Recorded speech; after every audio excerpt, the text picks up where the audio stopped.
excited about painting, and we always say, hey, if you want a quick reno, paint your walls. It's going to look totally different. Yeah. But do you know what you're doing? We're going back to basics now. This is Painting 101, the basics, because there's so much prep you got to do.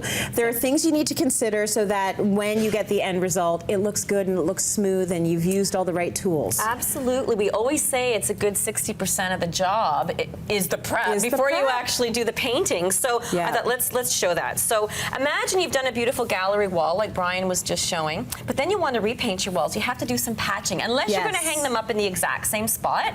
So for the most part, you do end up with some screw holes. And once you take everything down, you might think your walls are in great shape, but then you'll notice, oh yeah, there's that, or oops, last time I painted, I got some really good drips. Yeah.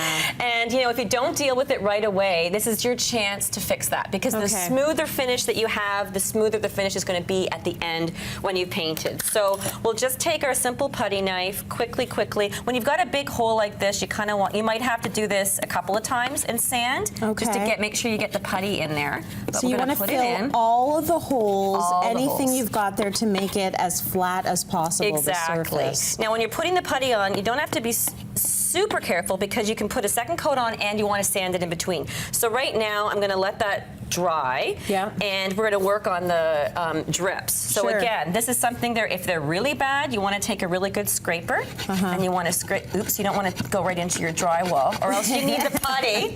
So maybe a sandpaper would be better for this, okay? So you want to sand it down, use a medium to a coarse to try and get those paint drips away. Okay. And then again, if you want to just touch it, although you get your hands all dusty. Oh yeah, it's already better. It's already better, yeah. right? So if you can feel it, and it's nice and smooth, then you're in good shape. Now, so you have to wait for this to dry before you sand it? You have to wait for that to dry a few hours. So actually, I did this last night so that so it would be ready to sand. We did our wall. Isn't this a beautiful wall? Oh my God, it's so gorgeous. I thought we had made a mistake. I'm like, why are we showing this on Cityline?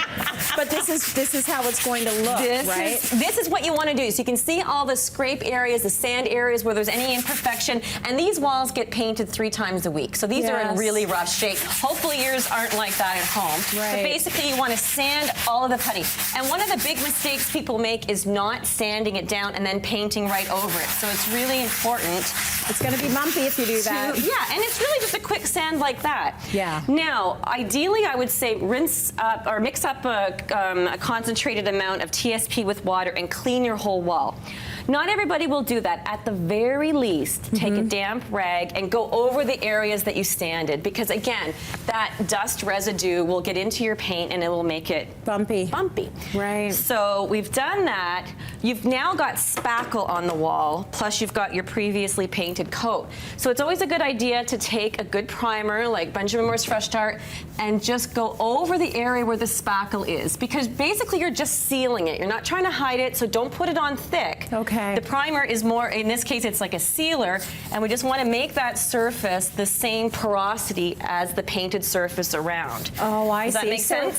So you don't need to put primer on the entire thing? You don't need to put primer on the whole thing. This is just evening it out? Absolutely. So if you're using a good quality paint, I'm going to be using Aura. Okay. And this, you want to wait for it to dry, but probably by the time we come back, it'll be dry enough that we can start doing our cutting in, and we'll talk about the different tools that you need.